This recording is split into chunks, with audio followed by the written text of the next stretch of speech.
Welcome to the Safe Harbor Shine the Light podcast, where we will shine the light on community issues such as substance use disorder, poverty, homelessness, and the stigma that prevents many from getting the help they need. Thank you for joining us, and I hope you enjoy this episode.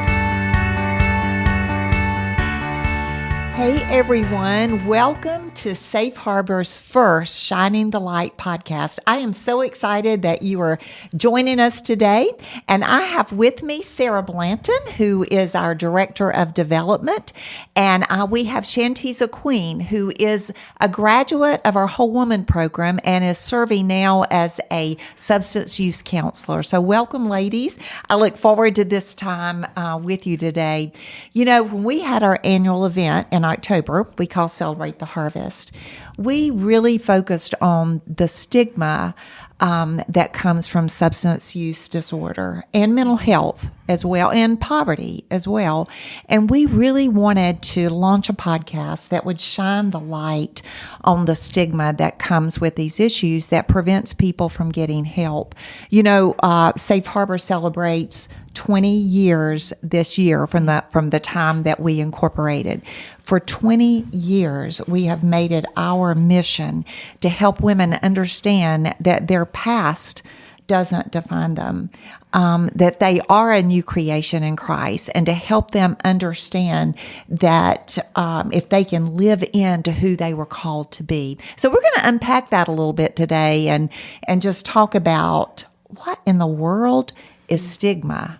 And what does it cause? So maybe you girls just want to jump in and tell a little bit about yourself and why this podcast is important to you today.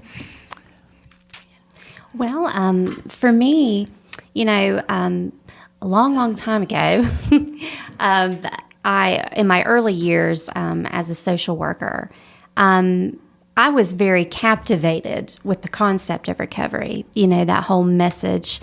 I, along with so many other people, we always love that message of people overcoming odds and moving forward in their lives. And so as a young social worker, I was very captivated by that message of recovery and moving forward.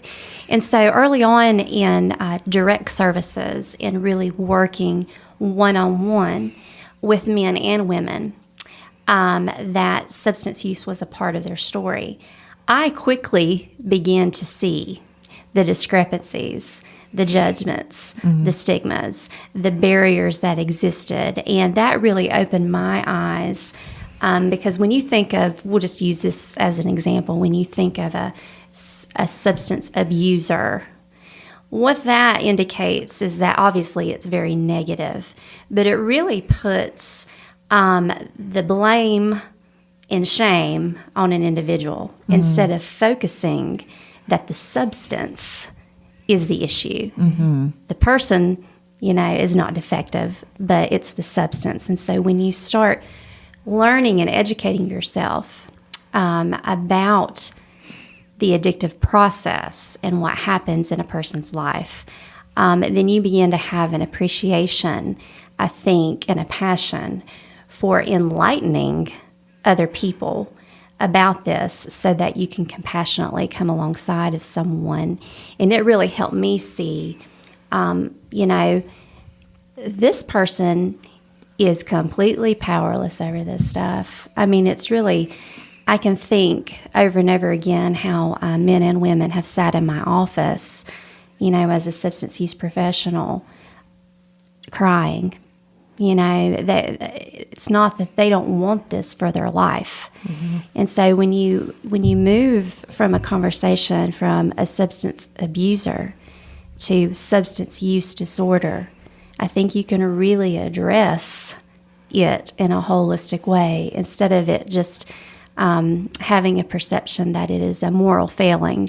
Yeah, I'm gonna jump in here a minute, Sarah, about that, because at Celebrate the Harvest, I shared that a very dear family member of mine is struggling with alcoholism, and it was life-changing because of what I had learned at Safe Harbor, that this is a disease that your brain, literally the pathways in your brain change. And when I was able to share that with my family and help them to see it wasn't a moral failure, that he really had a disease, it changed the whole attitude. And we do have on our website a link to a video that I sent my family, that they could go and see that. And he still struggles. It's a disease that he is going to struggle with the rest of his life. But no longer do we look at him that defines who he is. Shantiza, you experienced this firsthand as you came into our Whole Woman program. First of all, just kind of tell where you are now and how your experiences are letting you help others. But what did that feel like in your words? When you were really experiencing the battle of substance use disorder? So where I am now is that, well, first I have 8 years in recovery. Yay. Praise God for that. Over the past 8 years, I have definitely learned more about myself than I could have ever imagined. And so today, I get to use those struggles that I went through in my active addiction and early on in my recovery to identify with other people, because I can recognize the struggle. I can recognize how the mind and the emotions, they can get all out of whack. And just being able to come alongside that person and say, I understand, and really understand what they're experiencing. And I know sometimes self-disclosure is a bad thing in the field, but I feel like in order for me to make that connection, I have to disclose something so that they can see that I do understand, like on their level, I understand it. Before I found recovery, some of those struggles, there was just a bunch, homelessness, incarceration, abuse, toxic relationships, disconnection from my family, anybody that cared about me, I completely cut them off because that interfered with my addiction. But also I had so much shame and guilt that I didn't want to be in their vicinity. So that shame and guilt, let's expound on that just a little bit. Okay. That shame that you felt, did that prevent you from going further to get help, or did you keep things hidden because of it? How could you speak to someone now that they're struggling and they don't want anybody to know? That's a very good question, and a very challenging question at that. I think that the shame and guilt definitely kept me from reaching out because I didn't want anybody to know just how bad I was struggling. Yeah. I put on this facade that I've got this when, clearly people see through it. But in my mind, I thought I was fooling people. And it wasn't until I got to my very bottom that I was even capable of asking for help. I had tried to do things, continued to fail. I just could not get it. And I thought that there was something wrong with me. And so whenever I came to Safe Harbor, I began to learn that there was nothing wrong with me, that I just needed help. And I had to be taught how to live life in recovery, which is very challenging. And what I tell people today is it's okay that you're not okay. It's okay that you're struggling. It's okay that this is a battle, because it is. It's an internal battle that we have with ourselves. We want to have that recovery. We want it so desperately, but we don't know how to get there. And we don't know how to ask for help. And it's usually takes somebody asking for help for them which is where I come into play, setting up meetings with family members if that's what they want to do, having conversations with family members, making referrals, helping them in that process to kind of alleviate some of that fear of rejection, because that's really where it stems from, is if I tell this person this, are they going to accept me? Right. And what I have seen time and time again is when the person that I'm working with tells their family member is more than willing to come and help. It's like outstretched arms for the most part. There's a few that hasn't been the case, but the look on the person's face that whenever they share that piece of themselves with that person, you can just see the burden lift off of them, because then they can see that, oh, okay, I have some support. So more people in recovery sharing their stories will help that. Yes, absolutely. I want Sarah to share a little bit about what is stigma and how does it impact someone, because that's really the message we're trying to get across today. And I want to say the first time I really realized that I was stigmatizing someone without realizing that what I was doing was when I first came to work for Safe Harbor, and we help women that are experiencing homelessness. And I was at a conference and someone said, we don't say we help the homeless. We say we have programs for our friends or our neighbors that are experiencing homelessness. And then they explained that being homeless doesn't define them. And so I know there's so many words we use that we aren't aware of how it's labeling people. So Sarah, I love that Sarah's taught her staff so much about stigmatizing language and pro-recovery language. So would you kind of talk to that just a little bit? Sure. So stigma, overall is, again, it's a faulty perception. And when you have a faulty perception of an individual, a group of people, a social issue, that brings about a negative connotation and attitude. It's degrading, really. And just like you pointed out, Vicki, there are words historically that have been acceptable, in the substance use profession, in textbooks and all this. And so this movement of pro-recovery language, it's going to take a little while to start turning that tide. But that's why I'm grateful that Safe Harbor is very passionate about being a forerunner in turning that tide, because it matters.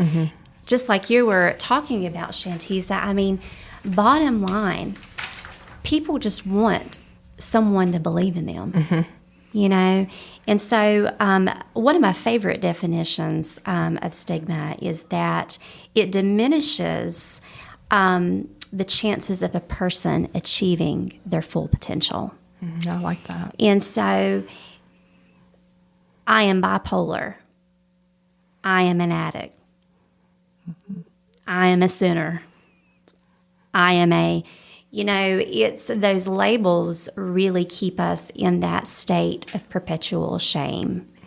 And so when you think of words like, I am a person in long-term recovery versus, well, I'm just an addict. But doesn't that feel differently? It does. And in our Whole Woman program, we always say that our behaviors follow our beliefs. Right. And even as a young mom, I remember reading, if you say to your child, you are so bad, then they're going to be bad because that's who they think they are. Right. And I love it. Safe Harbor, we're about, you are a child of God that struggles. It's like the CR, to celebrate recovery is, I am a child of God and I struggle with codependency or I struggle with substance use disorder. Yeah, but even from a spiritual perspective, there's that saying, I'm just a sinner saved by grace. Absolutely. It's the same concept. In working with individuals, I don't think because of the stigma around addiction, and people so often say, well, if she would just get a job, or if she would just stop hanging around those people, it's that boyfriend. I don't know why if she could just do this, then she would be fine. Well, when you work alongside of individuals that have a substance use disorder, you see that the recovery process really requires them to change not one thing, but every single thing about their life. And when you begin to realize that, again, you have an appreciation of how much, because spirituality, my faith in God, my salvation is very important to me. And so as a believer, I have an appreciation that this is an ongoing struggle, to live the way that God would have me to live. I need Him. I need people in my life. I need structure. I need accountability. These are all these things that accompany recovery as well. And so I remember going into, and I think that people, when they think about substances, they're like, well, they just need to stop doing that. They need to stop using. I remember going into the schools, doing prevention education. And this is when cell phones, everybody's got them, And so I would go up to a student and I would say, give me your phone. And so they begrudgingly gave me their phone. And I said, what if I told you that you're not going to be able to get this back? And not only are you not going to be able to get this back, you're going to have to figure out a way to communicate in a completely different way without ever utilizing this again. The look of panic and terror that was on their face. But that just, again, trying to get folks to understand, a person entering recovery, you are grieving the loss of your life as you know it. Your coping mechanism, regardless of how toxic it was, that was your coping mechanism, and you're removing that. But when you remove that, you have to, if substances are rewiring your brain, and essentially taking over that, which our brain controls everything about us, I think it's going to be a little more complicated and a little more complex than just ceasing the use of substances, Yeah, I think for me, because I get the opportunity to do groups where I work at, and I focus those on education around substance use. And I know when I first went to Safe Harbor and we did the addictive brain class, that was the biggest aha moment I had during that program, because once I went through that class and I understood how addiction works in the brain, then it was like, well, no wonder. No wonder I think this way. No wonder, I behave this way. No wonder my thoughts are so irrational, because it was continuously driving toward to get more substances, whatever that took. And so I really focus on educating people about how the brain works when substances are involved. That way they can see that, one, it's not their fault, they can't help the way that substances has wired their brain. Right. However, now that you have this knowledge, let's work on ways that we can identify new coping skills and start retraining that brain to think in a different way. Cognitive behavioral therapy is my absolute favorite because it helps people to focus on, what are you thinking about? That way you can line up your thoughts with reality and start leaning toward your goals of recovery, developing healthy relationships, setting boundaries with people. Those things are very important.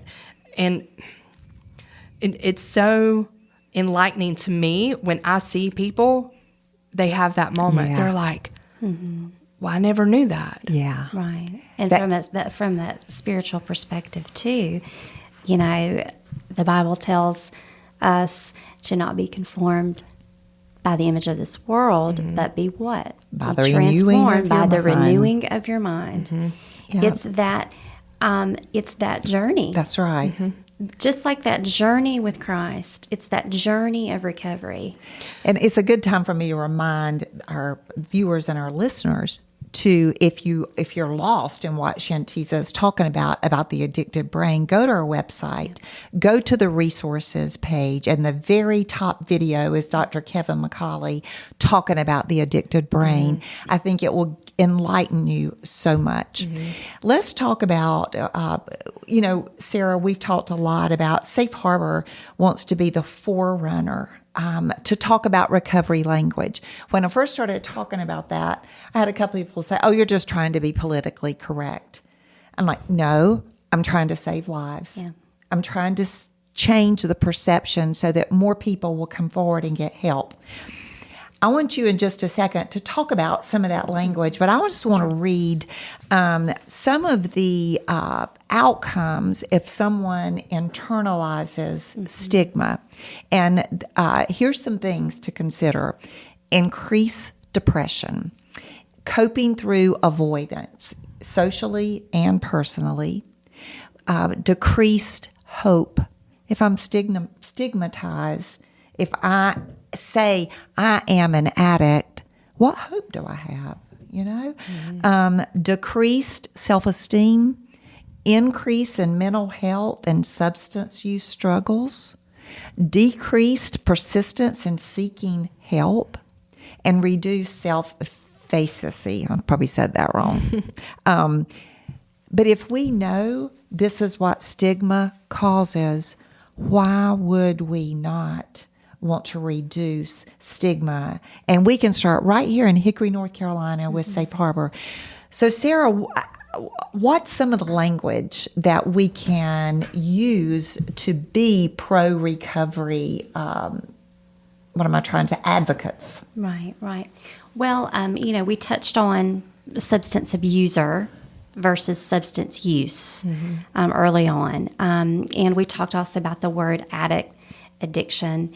And moving from that word addiction to something like substance use disorder, when you throw the word disorder in there, I think it acknowledges that there is a medical component to this issue, and also because it recognizes that there is a medical component, it opens the door open for treatment, that this is a treatable disease. Yes. And also, from a medical and healthcare standpoint, it becomes a billable service, right? Yes, it does. Right? It's not something that you have to go, it has to be hidden or that there's shame. It's you pay a copay, you get treated for it. Just as you were going to your primary care for any other health issue. And so, even if you think about, a dirty drug screen, are they clean or are they dirty? I've worked a lot within the court system and I want to take a moment to applaud our district of judges that have really, over the past few years, have immersed themselves in training and have been educated around this. And it's a completely different feel in the courtroom now than it was 10, 15 years ago. But even language that we used to use in the court system and then with probation, you see how even words like non-compliant, where they're just not complying, how about they just need a different intervention?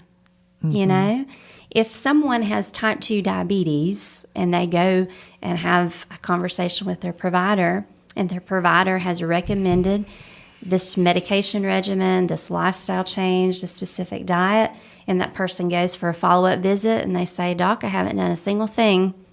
This is hard." Is the doctor going to say, "I'm not treating you anymore. You failed. Get out of my office"? What's he going to do? He's going to reassess and he's going to modify the intervention. And, I think, moving away again from addicted, alcoholic, my pet peeve is drunkard. It's, again, it's substance use. Really, the emphasis becomes on the substance. What are we going to do about that instead of, she just can't get her act together. Well, he's just not trusting God. Well, again, we can just, it's so easy to pass judgment and to carry that stigma through when, one, you haven't really educated yourself. You don't have direct empathy with it. But again, in just working with people from a professional capacity, when you begin to introduce this language, especially when women, because, at Safe Harbor, there are lots of opportunities for our ladies to share their story. And since we've been introducing some of this pro-recovery language, even in their testimony and how they present it, their heads move from down to more confident, because again, we're that shame. God doesn't want any of his children to remain in shame. So why are we imposing that? It's so easy to do. You don't, if you don't know, you don't know. But guess what? We're enlightening you all now. Yeah, we are shining the light. So now you know. And I think that in order to completely do away with stigma, which is going to be a very long and challenging battle, I think it all begins with education. Right. We have to educate people. We have to talk about it, because if we don't talk about it and we don't introduce things like recovery language and show people the correlation of this negative language and the effect that it has on people when they're already down and struggling, then we're not going to be able to make a change. And I took the recovery coach class too. I learned so much as a person in recovery. Whenever I went through that class, I was like, man, I do that. I say that. I use that language. Yeah. And it really brought some self-awareness to myself about how whenever I say, hey, my name is Shantiza, I'm an addict, I started paying attention to that. And I was like, ow, it hurt me to say that about myself, because that is not who I am anymore. Right. And today I'm a person living in long-term recovery.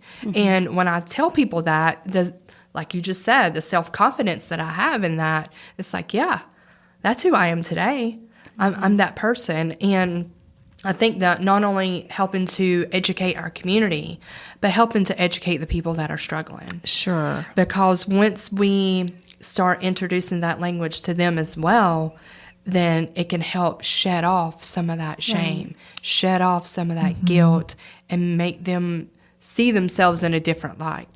Not focusing on the drug, but focusing on who they really are, their true self. Don't you think shifting the mindset from this is a moral failure to this is a disease? Absolutely. This is, a disease of my brain. Yes. And, we celebrate if there is a cancer, if someone is in recovery with cancer, we celebrate that. They have a bell they ring. Absolutely. And we should be celebrating those that have battled this disease of substance use disorder and are walking in recovery. They're the victors.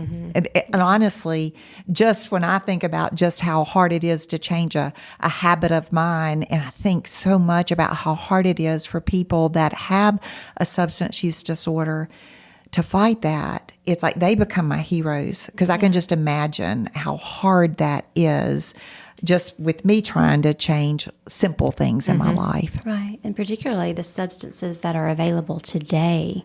And I so think scary. that's another thing that people they can't fully wrap their brain around. People often ask me, why do you think people want to use? Well, substances do what they're supposed to do. There is an instant reward.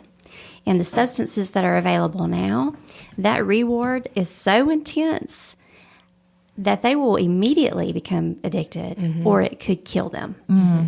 And I used to be able to go into the schools and say, 1 in 4 will develop an addiction. It's the roll of the die every time you try. You may become addicted, but now you got to go into the schools and say, if you try what's out today, you will become addicted and or it will kill you. Yeah. And so we're just in a whole different, addiction has just evolved. We're talking about how recovery has evolved and that awareness and that understanding. Well, guess what? Substances have evolved as well. And it's a very dangerous time. And so we cannot afford, as believers, as professionals, to get this issue wrong anymore because people are dying. Absolutely.